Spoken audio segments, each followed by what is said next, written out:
The temple courtyard breathed with silence, its stillness disturbed only by the faint rustling of cherry blossoms, stirred by a hidden wind.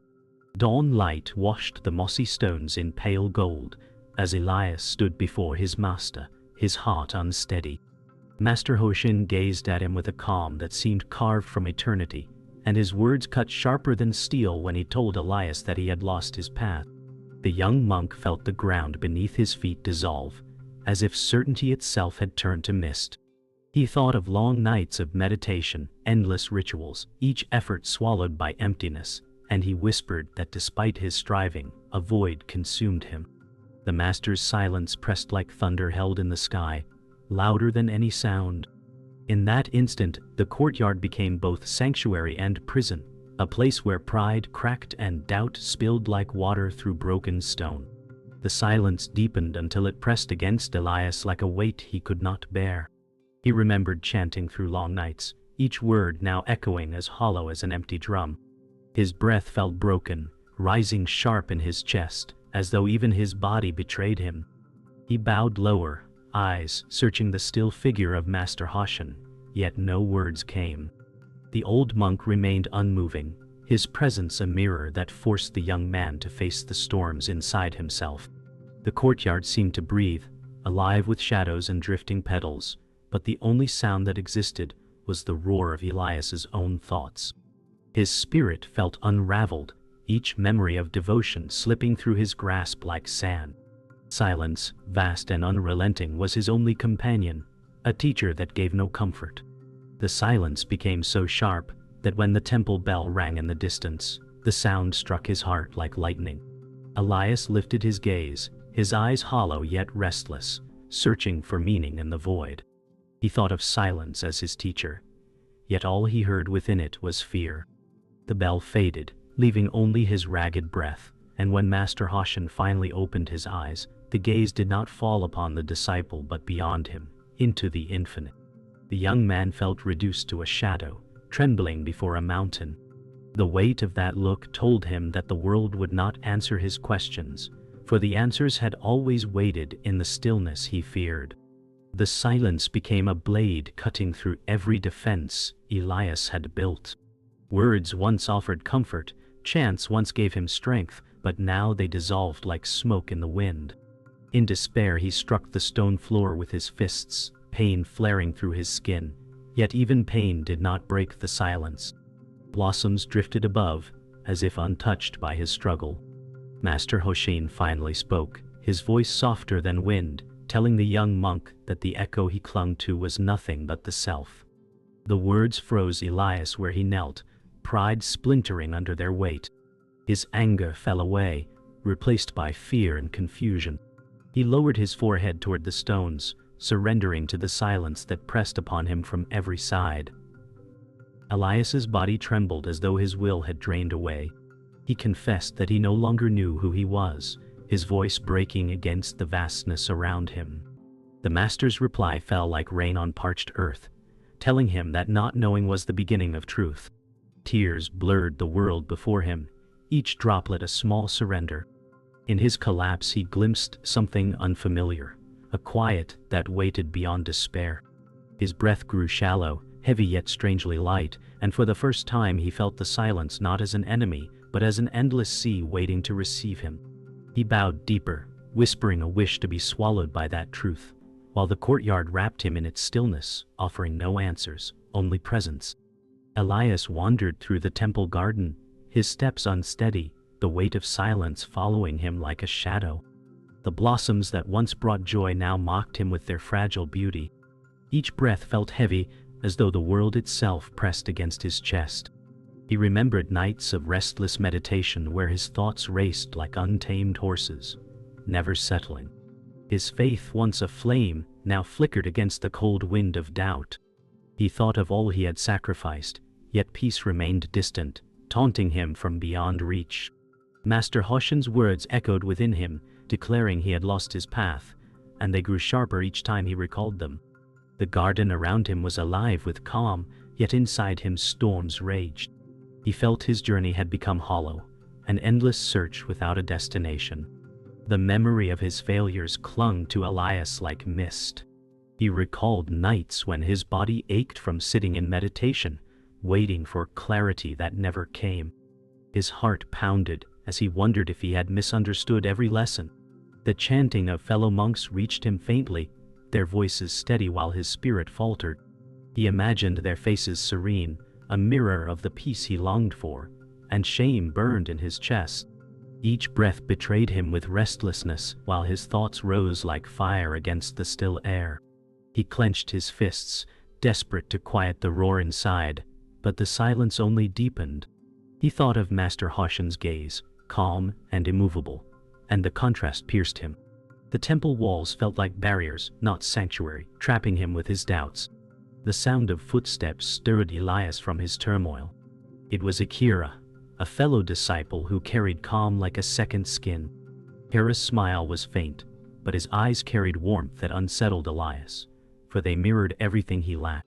The serenity of his presence made Elias's unrest blaze brighter. He felt a gulf between them, as though Akira had already touched the peace he desperately sought. Elias spoke of his emptiness, his fear that silence held only shadows. Akira listened without judgment, his expression soft as still water. Yet his quiet demeanor became another mirror, reflecting Elias's struggle. The young monk's frustration deepened, and he turned away, unable to stand in the light of Akira's calm. For every glimpse of peace, Elias felt his own despair sharpen. Later that day, Master Hoshin gave Elias a task, commanding him to sit in the meditation hall until the silence no longer felt like an enemy. The words struck with quiet finality, leaving Elias shaken. The hall stretched vast and empty, its floor echoing beneath his steps as he entered. He sat cross-legged, the weight of the order heavy upon him. Shadows moved with the flicker of candlelight, and the air smelled of incense, thick and suffocating. His mind resisted, storming against the stillness, each memory of failure, returning like relentless waves. He closed his eyes, but the silence swelled larger, drowning him in its enormity. His breath grew shallow, his body stiff, and he felt trapped within himself. The task seemed impossible, like trying to hold fire in bare hands. Hours passed in the meditation hall, but to Elias each moment stretched like eternity. The silence pressed into him, unyielding, and his body screamed with pain from stillness. His thoughts lashed against him, conjuring every doubt he carried. He felt pride fracture, identity crumbling, as though the silence peeled away all illusions he had built. Sweat dripped down his back, and his fists dug into his knees as he struggled against surrender. The storm within grew louder than the silence itself. In that torment, he recalled Master Hoshin's warning that one must break before becoming whole. The words returned like prophecy, chilling him with their truth. He realized he was breaking, every fiber of self tearing apart, yet the silence did not shatter. It waited, vast and patient, for his surrender. The days grew longer for Elias, and each task given by Master Hoshin felt like a stone laid upon his chest. He was asked to carry water up the steep temple path, yet every step seemed heavier than the last. The buckets strained his shoulders, their weight magnified by the storm raging in his heart. He wondered if this was training or punishment, as no lesson revealed itself. Each drop of sweat fell like a mark of failure, reminding him of the emptiness he could not escape. Other disciples passed him, their faces calm and serene, while his body shook with exhaustion. Shame burned in his veins, making the mountain seem endless. The silence mocked him again, whispering that his strength was not enough. His pride cracked with every faltering step, and doubt grew like fire consuming his spirit. At the peak of the path, Elias stumbled, the water spilling across the stones, glistening in the sunlight like shattered glass. He fell to his knees, his body trembling with fatigue and anger. The failure pierced him deeper than the sharp rocks beneath his skin. He pressed his palms to the ground as if to hold himself together, but his spirit felt broken. The voices of fellow monks echoed in his memory, their chants calm and steady, a sound he could never match. Rage grew in his chest, boiling against the silence that refused to answer. He thought of Master Hoshin's words, warning that he must break before becoming whole, and he felt the prophecy of that breaking tear through him. He wondered if he would ever rise again, or if the mountain had swallowed his will entirely. That night, Elias sat apart from the others in the dining hall, the food before him untouched. His hands trembled as he stared into the wooden bowl, the scent of rice turning bitter in his nostrils. The quiet laughter of fellow disciples cut into him like knives, for their peace was salt on his wounds. Across the room, Ikera watched with gentle eyes, but Elias turned away, unable to bear the reflection of serenity. His hunger clawed at him, but his pride held his hands still. He thought of Master Hoshin's silence, relentless as stone, and anger surged in his chest. Why could no one give him answers? Why must he be left in a void of confusion? The hall grew heavy, as if its walls pressed inward, and Elias felt trapped in his own unrest. The following morning, Master Hoshin instructed Elias to meditate in the courtyard under the rising sun. The young monk obeyed, though his heart carried only frustration. He closed his eyes, yet the silence roared, bringing memories of every failure. His pride and doubt clashed within him, their battle louder than the birdsong overhead. The warmth of the sun felt like fire on his skin, each breath sharper than the last. He clenched his fists in his lap, nails pressing into flesh, but no release came. The courtyard that once appeared serene now seemed cruel, its stillness suffocating. Every moment stretched into eternity, and Elias felt he would shatter beneath the weight of silence. His pride refused surrender, but his spirit weakened, caught in the endless war of resistance against truth. By dusk, Elias's spirit had reached its breaking point. He stormed through the temple garden, the blossoms trembling in his wake as though they too recoiled from his unrest. His breath came in ragged bursts, his body trembling with exhaustion and fury. In the distance, the skeptic, an older disciple named Daichi, watched with a smirk, his eyes sharp with doubt. He mocked Elias softly, questioning his devotion and laughing at his struggle. The words cut deep, stirring anger like wildfire. Elias clenched his fists and turned, ready to shout, but the silence of the garden swallowed his voice. The laughter echoed in his ears, and he felt his identity collapse further. Rage and shame consumed him, and he realized that his greatest battle was not with Daichi, but within himself. Night had fallen over the temple, and the courtyard glowed under the pale silver light of the moon. Elias walked in circles, his robe clinging to him with sweat, his spirit heavier than his body. He recalled every word of Master Hoshin, yet none pierced through his despair. The silence mocked him like a cruel companion, whispering illusions of failure. Suddenly a figure appeared by the temple gate, cloaked in shadows yet radiating presence. It was the catalyst, a wandering stranger whose eyes gleamed with riddles. Without warning, the stranger spoke, his words sharp and unsettling, telling Elias that truth was not hidden in silence but in the chains he bound to himself. The young monk's heart stilled, as if struck, for the words echoed a secret he had long denied. The catalyst stepped forward, and his voice seemed to bend the air itself. He spoke of illusions Elias carried like burdens, illusions of control, perfection, and worth.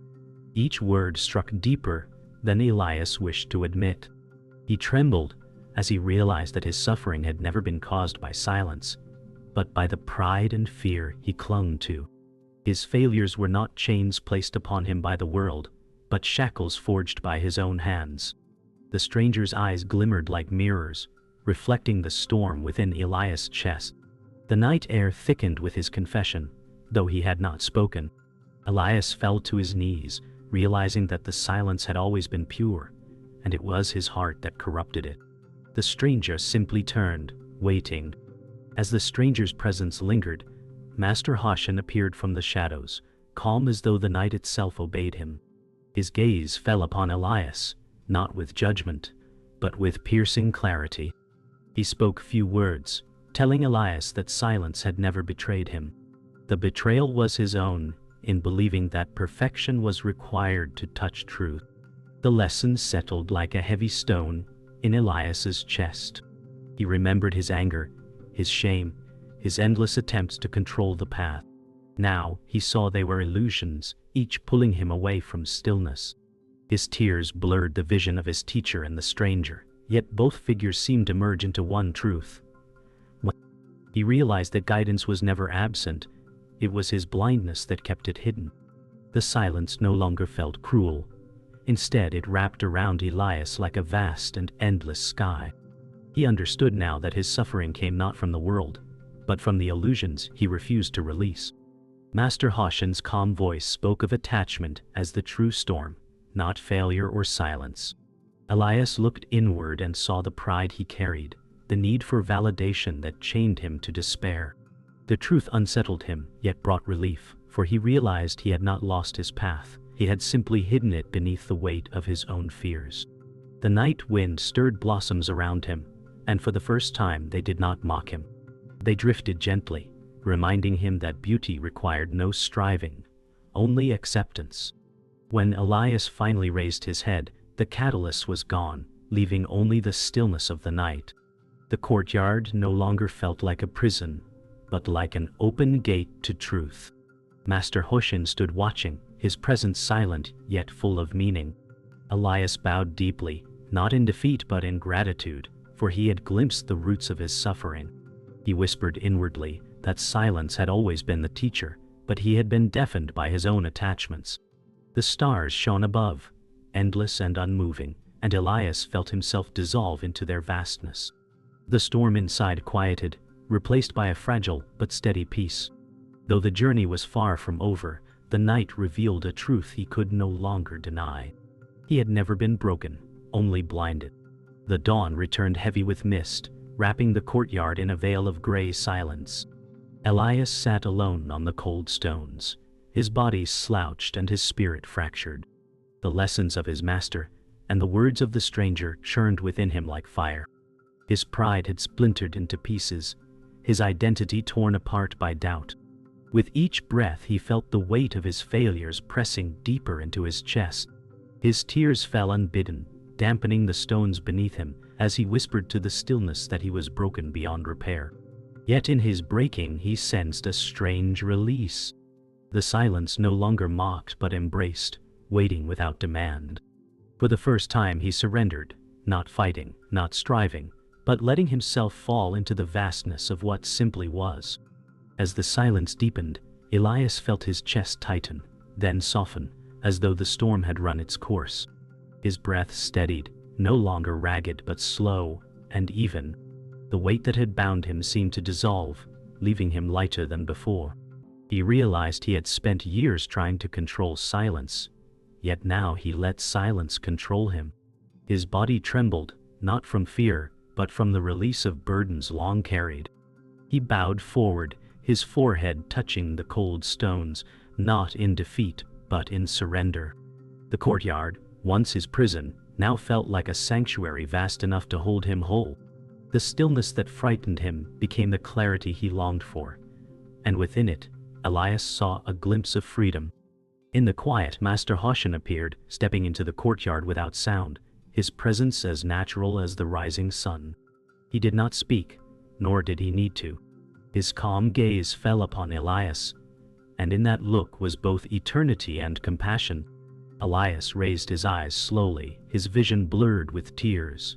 Yet for the first time he did not see judgment in his master's face.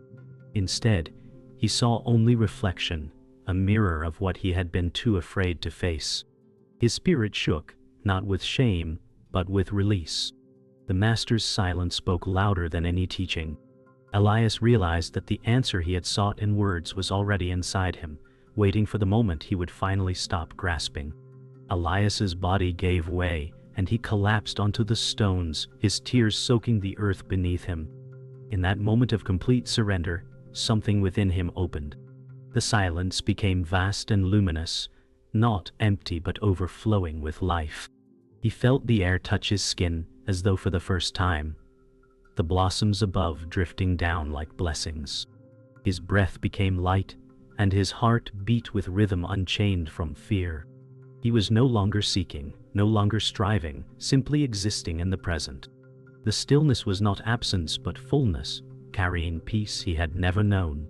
For the first time, Elias smiled through his tears, the dawn itself seeming to bloom within him. The weight of identity slipped away like a shadow retreating before light. The courtyard breathed with silence, yet it was no longer a silence that crushed him. It was the silence of awakening, vast and infinite, filled with clarity. Elias sat upright once more, his back straight, his face calm, his eyes no longer clouded with doubt. He looked to Master Hoshin, not for approval, but with gratitude. The old master inclined his head gently, acknowledging without words the turning of his disciple's heart. Elias felt a peace that did not come from victory or achievement but from surrender. He whispered within himself that truth was not to be found in seeking, but in being.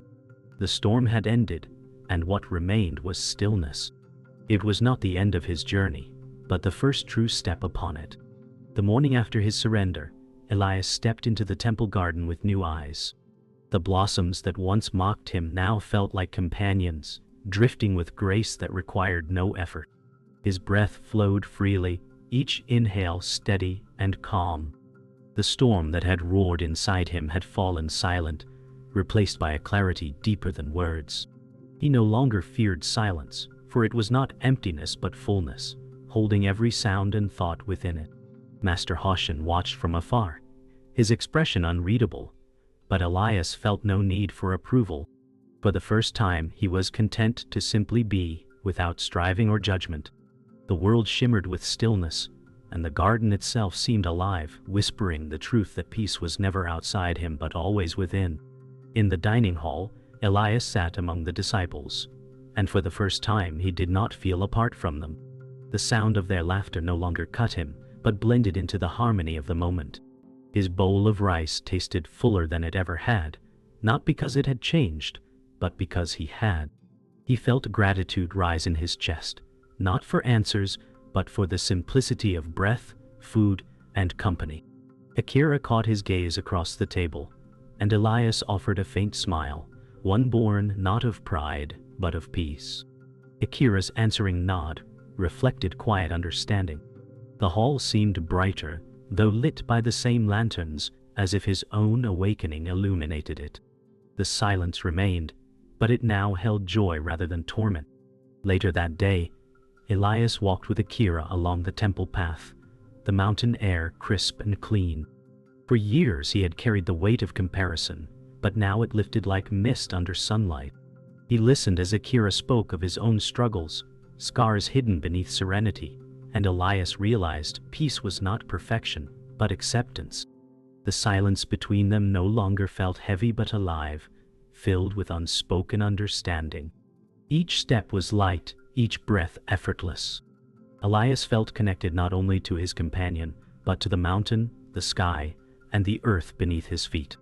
What once seemed endless struggle now unfolded as an endless path of discovery. The journey was not over, nor would it ever be, but he no longer feared it. In the evening, Elias knelt once more in the meditation hall. The flickering candlelight painted shifting shadows on the wooden walls. Yet tonight the silence did not suffocate. It breathed with him, rising and falling like the tide. His body no longer fought the stillness, for he had surrendered to its rhythm. The hours passed unnoticed, his mind steady as a lake without ripples. He felt presence stretch beyond thought, beyond time, and within that vastness he touched peace. The words of Master Hoshin returned, not as riddles but as truth.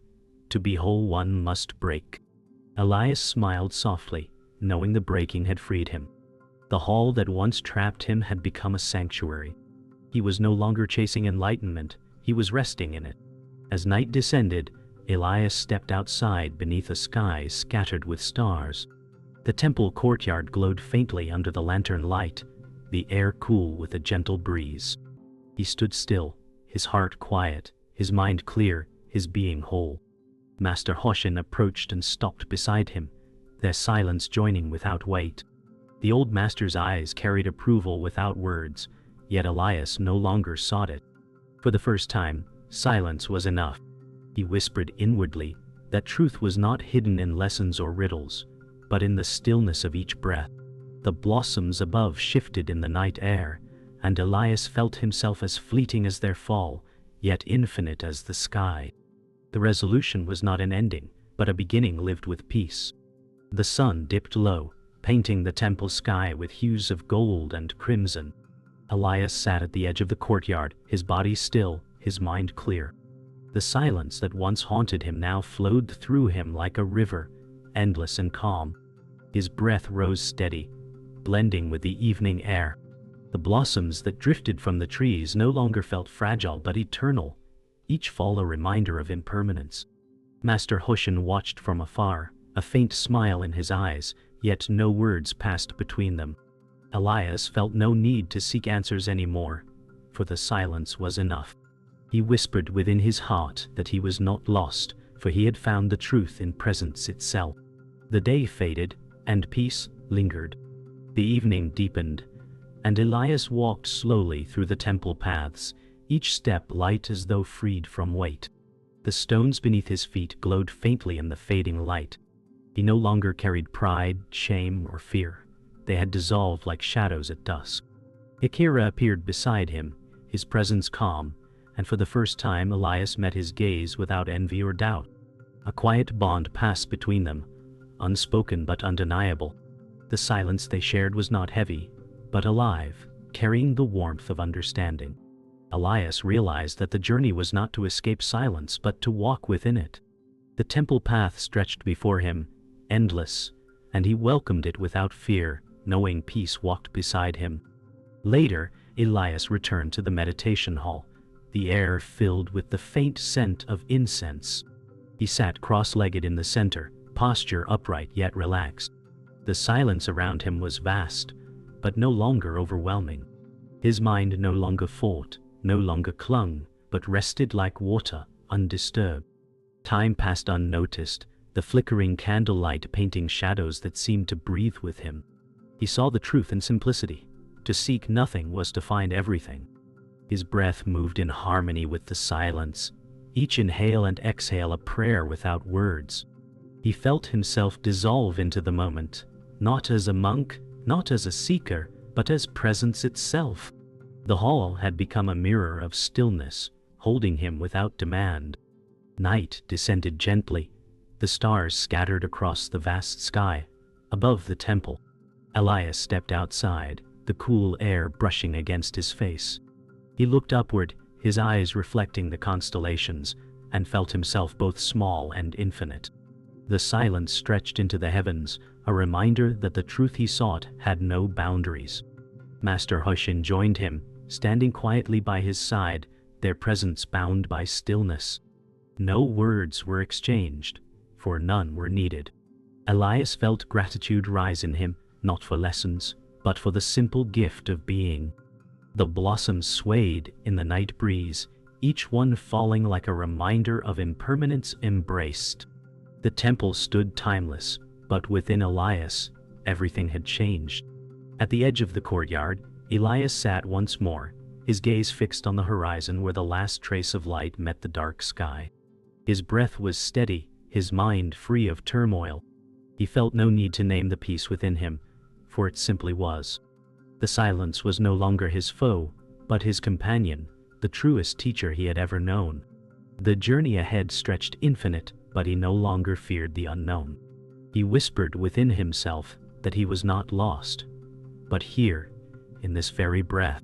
The temple faded into stillness, the blossoms falling one by one, the stars watching above. In the vast quiet of the night, Elias rested, whole at last.